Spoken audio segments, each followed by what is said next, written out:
लेकिन कोई भी सामने नहीं आया।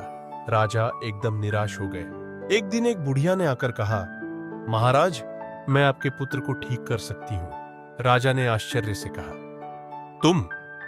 हाँ महाराज, राज्य के प्रसिद्ध वैद्य भी उसे ठीक नहीं कर सके, और तुम ठीक कर दोगी? हाँ महाराज, फिर बताऊंगी। पर कितने दिन लगेंगे?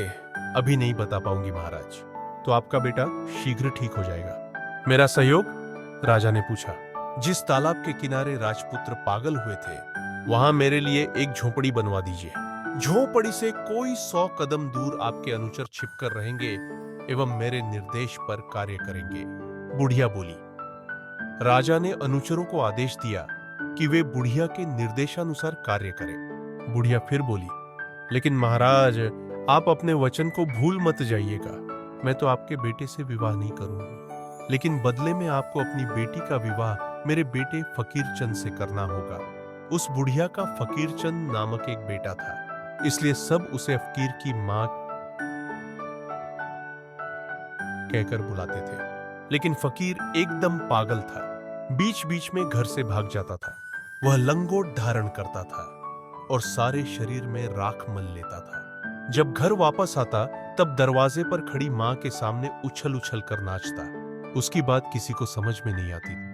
राजा के आदेश से तालाब के किनारे झोपड़ी बना दी गई। 100 कदम की दूरी पर अनुचरों के रहने की भी व्यवस्था कर दी गई। अनुचरों को यह भी आदेश दिया गया कि जब तक बुढ़िया न बुलाए, तालाब के किनारे कोई न जाए। बुढ़िया तालाब पर नजर रखने लगी। इधर तालाब के अंदर राजमहल में राजपुत्र अपनी पत्नी के साथ मंत्री पुत्र के आने का इंतजार कर रहा था, लेकिन मंत्री पुत्र का कुछ अता पता नहीं था।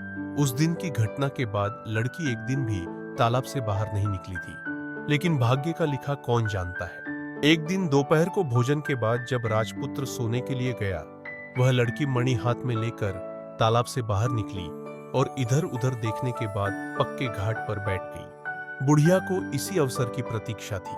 वह बोली, रूप की रानी बेटी, आओ मैं तुम्हें नहला देती हूँ। लड़की ने कोई आपत्ति नहीं की। बुढ़िया उसके पास आकर बैठ गई। मणि को उसके हाथ में देखकर बोली, अरे उसे हाथ में क्यों ले रखा है? पानी में गिर सकती है, घाट के ऊपर ठीक से रख दो। बुढ़िया ने मौका देखकर मणि को अपनी अंटी में छिपा लिया और अनुचरों को इशारा किया।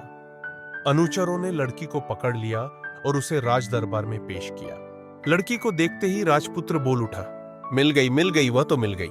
राजपुत्र का पागलपन दूर हो गया। राजा की खुशी का ठिकाना नहीं रहा। उसने अपने बेटे से उसकी शादी करनी चाहिए तो वह लड़की बोली, महाराज, तालाब के अंदर महल में मेरे पति है। मैंने व्रत लिया है कि 1 वर्ष तक किसी दूसरे पुरुष का मुंह भी नहीं देखूंगी, इसीलिए अभी विवाह संभव नहीं है।